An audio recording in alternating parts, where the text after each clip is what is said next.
जय श्री ओम नमः शिवाय। जय श्री ओम नमः शिवाय।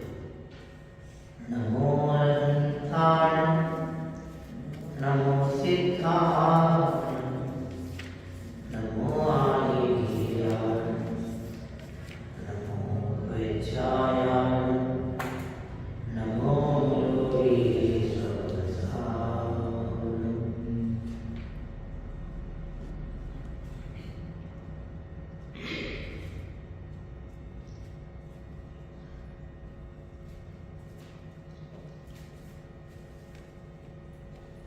मंगलम भगवान वीरो, मंगलम गौतमोदय, मंगलम कुंडकुंडाद्यो, जय धर्मोऽस्तु मंगलम। सर्वमंगलमांगल्यं सर्वकल्याणकारिकं, प्रणामं सर्वधर्माणां, जैनं जयतु शास्त्रम्, जैनं जयतु शास्त्रम्। तीन भुवन में सार, वीतराग विज्ञानता, शिव स्वरूप शिवकार, नमो त्रियोग समाहिते। अहिंसा परमो धर्म की, त्रिपंच वाले भगवान की, त्रिविधराग धर्म की। पंडित प्रवर दौलत राम जी साहब द्वारा रचित लघु समाचार अपर नाम छैडाला नाम का यह ग्रंथ हमारे समक्ष विराजमान है। ये वास्तव में इतनी सरल, सुबोध और बोधगम्य शैली वाला ग्रंथ है कि अल्प से अल्प बुद्धिमान भी यदि रुचि के साथ इसका अध्ययन करे तो वह इसके आधार से अपने मोक्ष मार्ग का प्रशस्तीकरण कर सकता है। सामान्य रुचि वाला जीव भी धर्म पथ में, वीतराग पथ में अर्थात मोक्ष पथ में आगे बढ़ सकता है। आवश्यकता है थोड़ी सी रुचि की। एक सिक्के के दो पहलू होते हैं, सुख और दुख, ये दोनों भी एक सिक्के के दो पहलू हैं। सुख और दुख ये दोनों भी एक सिक्के के पहलू हैं। अगर हम दुखी हैं इस बात को भी समझ लें तो फिर अपने सुख के द्वार खुल जाएंगे, और सुख के बारे में समझ लें तो फिर कोई शंका है। सुख के द्वार खुलेंगे खुलेंगे। थोड़ी सी बात विपरीत है कि दुख को समझेंगे तो सुख के द्वार कैसे खुलेंगे। दुख का दुख रूप लगना यही तो सुख की शुरुआत है। परेशानी तो यह ही है कि हम और आपको दुख दुख नहीं लगते, भूल भूल नहीं लगती, त्रुटि त्रुटि नहीं लगती, गलती गलती नहीं लगती। मैं हमेशा कहता हूँ जब तक परेशानी नहीं लगेगी तब तक परेशानी को मिटाने का उपाय कैसे प्रारंभ होगा। यहाँ इस ढाल में, दूसरी ढाल में, पहली ढाल में दुख गिनाए, दूसरी ढाल में चूंकि दुख का कारण गिनाया, तो उन कारण गिनाते समय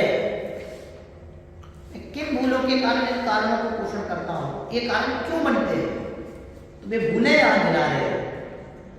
सात तत्व अर्थात सात तत्व का या नौ पदार्थ के संबंध में जो हमारी भूल होती है और जिस भूल के कारण हम दुखी होते हैं वो एक एक भूल यहाँ गिनाई।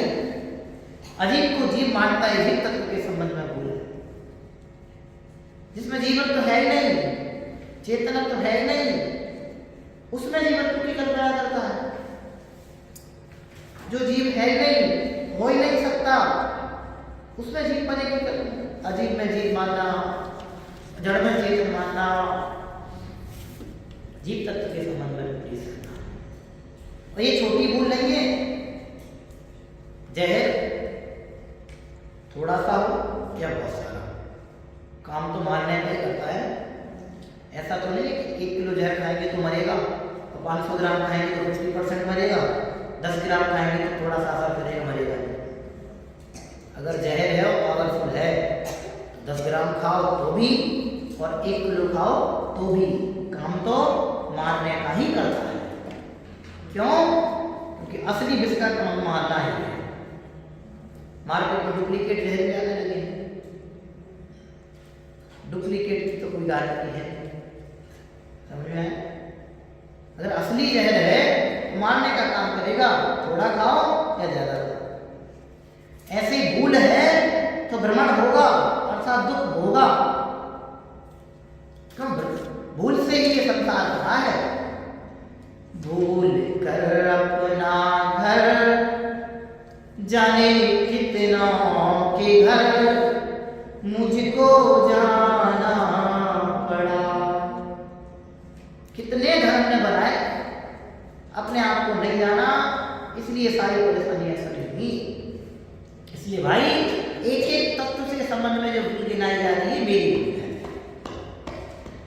ऐसा हृदय में स्वीकार हो तो फिर ये भूल मिटाने का पुरुषार्थ प्रारंभ हो।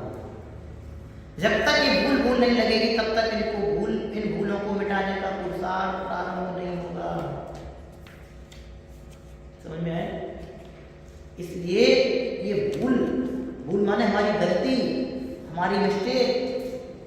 जब एक छोटी सी भूल से, जैसे आपका साइंस का पेपर है और एसएसटी का विषय उसमें लिखा, कॉपी तो भरी है ना आपने, और पूरी भरी, थोड़ी सी तो मिस्टेक थी। साइंस का पेपर था और सोशल साइंस का लिखा है, तो बोलो क्या होगा? आपने 3 घंटे लिखा कि नहीं लिखा? 3 घंटे लिखने में मेहनत की कि नहीं की? पूरी कॉपी भरी कि नहीं भरी? पूरा क्वेश्चन पूरे क्वेश्चन पेपर के एक क्वेश्चन सॉल्व किए कि नहीं किए? फिर क्या मिस्टेक हो गई? साइंस का पेपर था और सोशल साइंस का लिखा है, तो रिजल्ट क्या आएगा? 0 है। ये अपने साथ थे तो जीव, थे कि है तो जीव, और अजीब में जीव मान रहे। मिस्टेक थोड़ी सी है, ऐसी जरा सब कुछ कर रहे हैं, कॉपी लिख भी रहे, टाइम भी पूरा दे रहे, समझ रहे ना? एक क्वेश्चन को रीड भी कर रहे, एक क्वेश्चन को मैच भी कर रहे, काउंटिंग भी कर रहे, लास्ट में मैच भी कर रहे, सब कुछ कर रहे, लेकिन रिजल्ट 0 आ रहा है। रिजल्ट 0 आ रहा है। ये भाई भूल का परिणाम है। एक छोटी सी भूल, पेपर साइंस का था और लिखे जा रहे थे ऐसे में हूं तो जीव मान रहे थे अजीब को जीव। इसलिए मुझे वास्तव में मैं कौन उसकी पहचान नहीं हुई, और इस पहचान के अभाव में भूल लिखा है। अब अजीब तत्व के संबंध में हमने कल पढ़ी थी, तन उपजत अपनी उपज जान, तन नसत आपको नाश मान।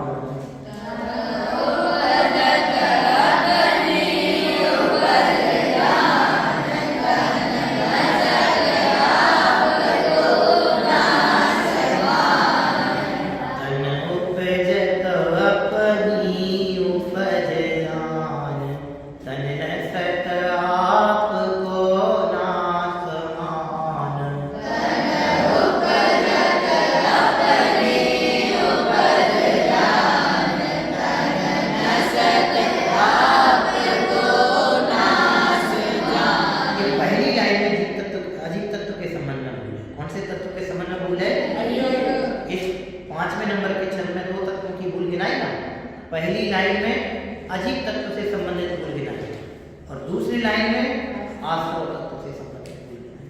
बराबर? दूसरी लाइन में कौन से तत्व से संबंधित भूल गिनाई? आश्रव तत्व से संबंधित। कौन से तत्व से संबंधित भूल गिनाई? टोटल तत्व कितने होते हैं? इन 7 तत्वों में में किन को ऐड कर दिया जाता है तो क्या बन जाते हैं? पुण्य पाप। पुण्य पाप को ऐड करते हैं तो क्या बन जाते हैं? तो हम भूल किसकी पढ़ रहे हैं? अच्छा, ये 7 तत्व की भूल है कि मेरी भूल है? 7 तत्व में तो कोई भूल नहीं होती। ये जीव इन 7 तत्वों से किस संबंध में भूल है? तत्व तो जैसे वैसे ही है, जीव जीव ही रहता है, अजीब अजीब ही रहता है। आश्रम बंध संबंध निद्रा मोक्ष इनका जो स्वरूप तो वैसे ही रहते हैं, वे कभी बदलते नहीं है। आदिनाथ भगवान के काल में भी 7 तत्व ऐसे ही थे, उनका स्वरूप यही था। महावीर के काल में भी यही था और हमारे काल में भी यही है। समझ में आया ना? आने वालों के काल में भी यही रहेगा।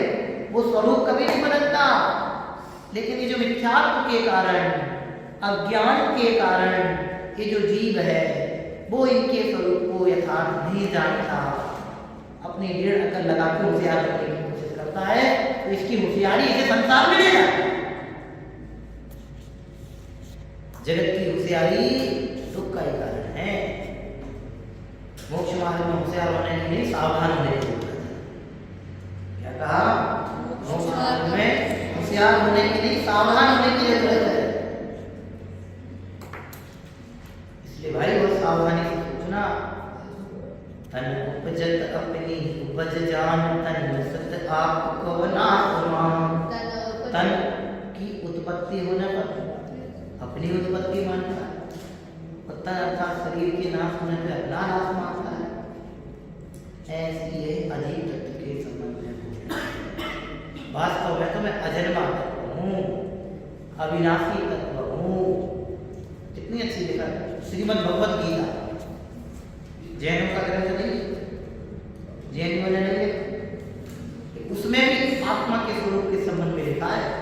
नैनम छिन्दन्ति शास्त्राणि, नैनम दहति पावका।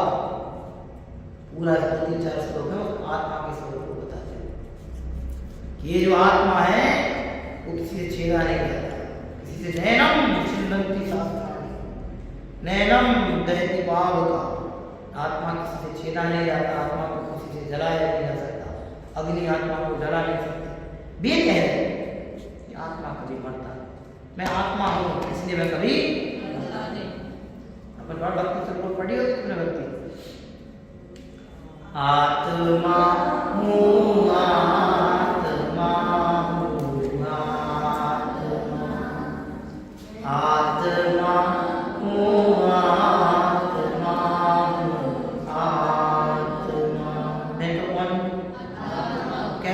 हूँ,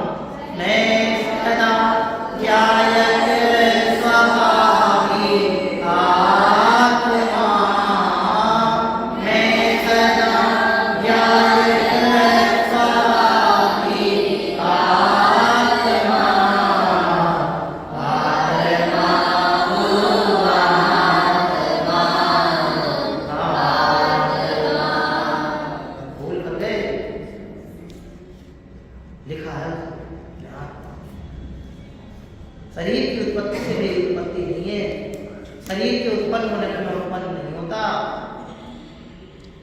इसमें ये जल जलाए तो कभी गलता नहीं, अग्नि से भी मैं कभी जलता नहीं, शस्त्र से भी मैं कभी कटता नहीं। ऐसा है मैं सदा ध्यायक स्वामी आत्मा, आत्मा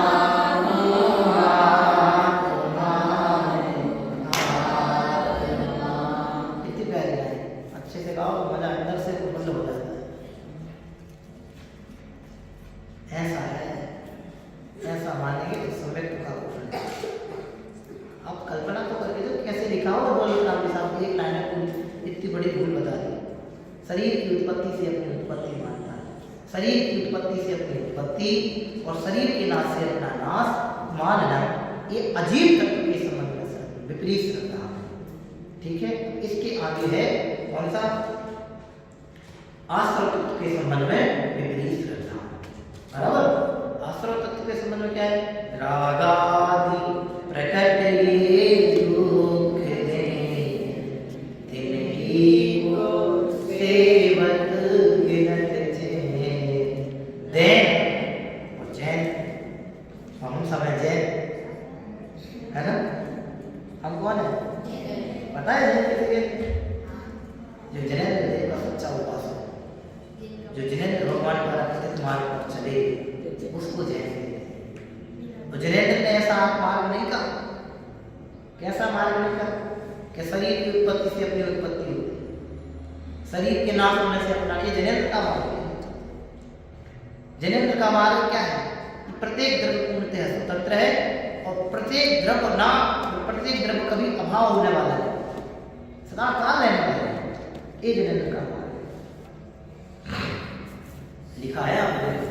रागादि, रागादि मोह, राग, द्वेष, काम, क्रोध, लोभ, आस, रति, अरति, शोक, भय, जुगुप्सा, स्त्रीवेद, पुरुषवेद, नपुंसकवेद, जितने भी विकारी भाव है वे सब ऐसे हैं प्रकट, प्रत्यक्ष में क्या देने वाले हैं? दुख देने वाले हैं। मोह, राग, द्वेष आदि जितने भी विकारी भाव हैं, ये सब प्रत्यक्ष में क्या देने वाले हैं? दुख। कुछ तो अपन प्रत्यक्ष देखते ही, सबसे पहले तो मोह ही ले लो। पर सबको मोह है कि नहीं? मेरे पिता, मेरा भाई, मेरी बहन, ये जो मेरा है ना, जब बहन की विदा होती है तो प्रत्यक्ष में रोना होता है, रुदन होता है। बेटी की विदाई होती तो माँ, पिता, परिवार, बहन सब रोते कि नहीं रोते? ये प्रत्यक्ष में दुख देने वाले हैं। मोह, राग, द्वेष तो दिखते हैं, क्रोध दिखता है कि नहीं दिखता है? ज्यादा लोग, लालची व्यक्ति कभी दुखी नहीं हो सकता। समझ में है ना भाई? ये एक प्रत्यक्ष में दुख दाता है, दुख देने वाले हैं। लेकिन ये दुख देने वाले हैं, इनको दुख देने वाला ना मानकर सुख देने वाला, इनसे सुख मानता है। मैं गुस्सा करूंगा तो मैं सुख, कितने बार गुस्सा करें तो मजा आएगा? मजा आएगा। गुस्सा करने के बाद भी देखो कैसे कैसे परेशानी हो, सामने वाले को परेशानी हो अथवा नहीं हो, लेकिन खुद के मन में कितनी अशांति पैदा हो जाती है। एक समय की गुस्सा कितने समय की अशांति पैदा कर देता है। घंटे हमारे घंटों बर्बाद हो जाते हैं, कितने घंटे हमारे एक समय की गुस्सा में खराब हो जाते हैं। फिर प्रत्यक्ष में दुख देने वाले, हमें दुख देने वालों को सुख का कारण मानते हैं। ये आश्रम तत्व के संबंध में कल हमने दो भेद बताए थे आपको, शुभ आश्रम और अशुभ आश्रम। ये मोह, राग, द्वेष आदि ये सब ये क्या है? अशुभ आश्रम है। काम, क्रोध, लोभ, आश्चर्य ये सब अशुभ आश्रम। ये पाप बंध देता है, ये सब पापाश्रम है, ये सब पाप का ही बंद कराने वाले। काम, क्रोध आदि सारे भाव ये पापानुबंधी भाव, ये पाप का ही बंद कराते हैं।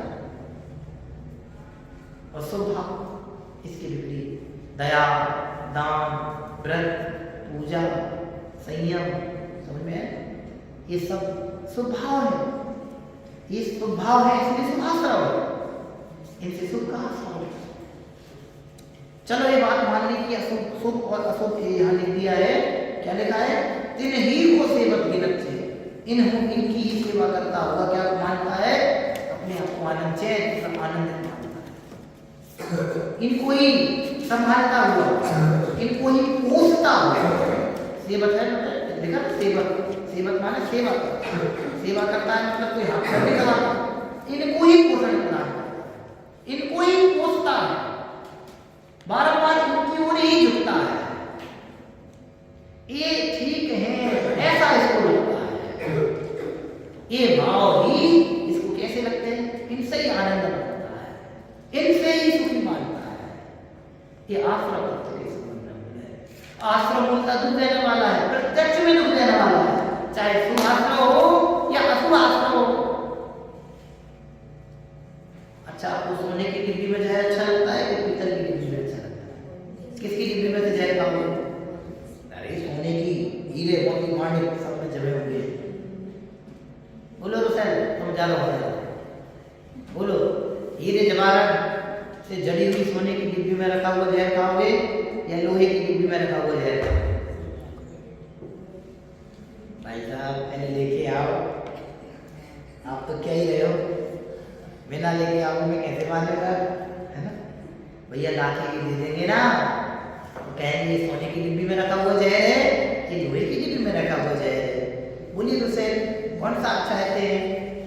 I am very very sorry, please भाई साहब फोर्स मत कीजिए। भाई साहब आप जानते हैं इसको खाएंगे तो मेरा क्या होगा? मैं चला जाऊंगा, 3 2 5 9 2 11 हो जाऊंगा। भाई साहब किसी को कोई जहर नहीं चाहिए। क्यों? डिब्बी से कोई फर्क नहीं पड़ता, उसका रिजल्ट क्या है, उसका सेवन करने का परिणाम क्या है। ऐसे ही यहाँ है कि भाई शुभ हो या अशुभ हो, दोनों ही आश्रम भाव है, दोनों ही आश्रम है। जब दोनों से ही कर्मों का आश्रम होता है, और जहां जहां कर्मों का आश्रम होता है वहां नियम से दुख होते हैं। आश्रम दुख कार घनेरे, बुद्धि बंत है नीरवेरे। आश्रम तो कैसे है? दुख काल है, दुख देने वाले। बुद्धि बंत है नीरवेरे, जो बुद्धिमान है, ज्ञानवान है, आराधक है, जो कर्म आश्रय से और जीव स्वभाव को दोनों को भिन्न भिन्न जानते हैं, कर्म और जीव में दोनों में भिन्नता लगते हैं, ऐसे जो ज्ञानी हैं वे ज्ञानी लक्षण। आश्रव दुख काल घनेरे, बुद्धि बंत है नीरवेरे। जो बुद्धिमान है वे तत्क्षण ही बिना भेद किए ये शुभ है अशुभ है, ये पुण्यमयी आश्रय है, ये पापमयी आश्रय है, कुछ भी नहीं सोचते। तत्क्षण ही आश्रय शुभ हो या अशुभ हो, दोनों ही प्रकार का आश्रय बंध का कारण है, दुख का कारण है, संसार का कारण है। पुण्य आश्रय हो या पाप आश्रय हो, लिखा है या लिख दिया, इससे ज्यादा करेंगे। रागादि प्रकट ये दुख दे, प्रत्यक्ष में दुखदाता है, इसलिए इनकी सेवा नहीं करना। समझ में आया? अब आप कहो कि अशुभ तो चलो समझ में आता है, दुख देने वाला, आप शुभ को भी दुख का कारण कह रहे। कल थोड़ी सी हिंट हमने आपको कक्षा में की थी इस संबंध में। अशुभ से तो कुगतियां मिलती, नरक मिलेगा, त्रिंच मिलेगी, लेकिन दया दान व्रत पूजा भक्ति सब तो स्वभाव है। एक दूसरा मैं आपसे पूछता हूँ, कोई परेशानी हो उसकी सेवा करनी चाहिए कि करनी चाहिए? करनी चाहिए। आप भी कहोगे सेवा करना गलत कहाँ है, दान देना गलत कहाँ है, भगवान की भक्ति पूजा करना गलत कहाँ है? कि गलत नहीं है, भूमिका के हिसाब से भूमिका अनुसार ठीक है, लेकिन ये मोक्ष का मार्ग नहीं है। ये शुभ है, ये स्वभाव है, और शुभ भाव से सुगति मिलती है, मनुष्य गति मिलती है, देव गति मिलती है, स्वर्ग के वैभव मिलते हैं, लेकिन मोक्ष का सुख से नहीं मिलता। हम तो मोक्षाभिलाषी हैं, मुमुक्षु हैं, हम सब मोक्ष की कामना रखते हैं, मोक्ष चाहते हैं, सम्यक की उपासना, सम्यक की आराधना और सम्यक की प्रगटता क्यों चाहते हैं? कि हम भी संसार बंधनों से मुक्त होकर के पूर्ण निर्मुक्त दशा प्राप्त करूंगा। निर्मुक्त हूँ स्वभाव से, निर्मुक्त बनूंगा। वही तो निर्मुक्तता तो चाहते हैं, इसमें तो बंधन, इसमें तो बंधन है। एक कमरे में 4 लोग, एक हॉल है, चारों तरफ से पैक है, ठीक है। उस हॉल को हमने 4 पार्ट में डिवाइड किया, ठीक है, ठीक है मित्र, 4 पार्ट में डिवाइड किया। एक पार्ट में बिल्कुल भयंकर धुआं आग जल रही है, एक में बढ़िया बर्फ वाला माहौल, अच्छा ठंडा ठंडा भयंकर वाला, एक में दोनों का बिल्कुल ना ज्यादा गर्मी ना ज्यादा ठंड, और एक में पूरी फुल फैसिलिटी है, जैसा चाहो आप वैसा कर सकते हो। समझ में आए? जहाँ भयंकर आग है उसको नरक समझो, जहाँ भयंकर ठंडी है इसको थोड़ा तेज समझ लो, जहाँ थोड़ी मीडियम है मनुष्य आग मतलब गर्मी भी है सर्दी भी है उसको मनुष्य समझ लो, और जहाँ कुछ भी नहीं है बढ़िया मीडियम है अपने अनुकूल है जैसा चाहो सारी फैसिलिटी है उसको स्वर्ग समझ लो। लेकिन ये चारों ही बॉक्स चारों तरफ से पूरे पैक है, ऊपर से भी आजू से भी बाजू से भी नीचे से, कौन से बॉक्स में बंद होना चाहोगे? अरे एक बार में थे थोड़ी देर तो रहोगे नहीं रहोगे? बंधन की अपेक्षा हम देखें, पैकिंग की अपेक्षा चारों तरफ से देखें, बंधे हुए की अपेक्षा से देखें तो कहीं नहीं रहना है। बराबर? क्यों? आप 1 नंबर में रहो, 2 नंबर में रहो, 3 नंबर में रहो, 4 नंबर में रहो, चारों में क्या है? बंधन। चारों तरफ से पैक, ऊपर से आजू से बाजू सब जगह से पैक। लेकिन फैसिलिटी के हिसाब से देखें तो नरक त्रेत कोई नहीं जाना चाहे, मीडियम दोनों जैसा माहौल जैसा है ऐसे मनुष्य में कदाचित आना चाहे वहां आ सकते हैं, स्वर्ग में अच्छे परिणामों के कारण चले जाते हैं, लेकिन 2 में तो कोई जाना ही नहीं चाहता। लेकिन अब इन चारों की अपेक्षा देखें तो चारों में ही बंधन, चाहे मनुष्य में जाओ तो वहां पे भी संसार ही है, देव में जाओ तो वो भी संसार का ही रूप है, नरक त्रेत भी संसार का ही रूप है। इसलिए हमें इस बात से ये प्रेरणा प्राप्त करनी है कि शुभ भाव से जो मनुष्य और सुगति रूप में देवगति उपलब्ध होती है, इन दोनों भी संसार रूपी है, संसार से अलग नहीं है देवगति। देवगति माने स्वर्ग, संसार में ही है जहाँ 6 द्रव्य पाए जाते हैं, 6 द्रव्यों के समूह को विश्व कहते हैं। ऊर्ध्व लोक में तो है इस बार सारे स्वर्ग, यहाँ पर भी 6 द्रव्य पाए जा रहे हैं, लोक कहो, संसार कहो, विश्व कहो, दुनिया कहो, ये एक ही चीज तो है। इसलिए भाई ये संसार का ही रूप है, इसलिए बात ध्यान में बैठना चाहिए। आश्रम तत्व के संबंध में भूल क्या है कि ये प्रत्यक्ष में दुख के देने वाले हैं, शुभ भाव और अशुभ भाव, शुभ आश्रव और अशुभ आश्रव, काम क्रोध पाप भाव हिंसा झूठ चोरी कुशील परिग्रह मिथ्या ध्यास रति अरति शोक, सारे ये सब अशुभ आश्रव हैं, ये भी संसार के कारण है। और दया दान व्रत भक्ति पूजा उपासना सेवा ये भी संसार के कारण है, इसलिए ये प्रत्यक्ष में दुख देने वाले हैं, इनका सेवन हमें कतई नहीं चाहिए। लेकिन शुभ को अच्छा क्यों कहते हैं? शुभ को अच्छा इसलिए ध्यान से सुनना, अशुभ की अपेक्षा शुभ को अच्छा कहा जाता है, पाप की अपेक्षा पुण्य को अच्छा कहा जाता है। लेकिन संसार भ्रमण और दुख की अपेक्षा दोनों समतुल्य जानना, मोक्ष के मार्ग में दोनों को एक जैसा कहा है। लेकिन जब इन दोनों में श्रेष्ठता की बात आती है तो अशुभ की अपेक्षा से अशुभ से बचने के लिए शुभ को अच्छा कह दिया जाता है, अच्छा होता नहीं है, अच्छा कह दिया जाता है। समझ में आया? दवाइयाँ अच्छी नहीं है, दवाइयाँ अच्छी नहीं है, लेकिन जब बीमारी होती है तो उन दवाइयों को बीमारी को ठीक करने के कारण थोड़ा अच्छा कह दिया जाता है।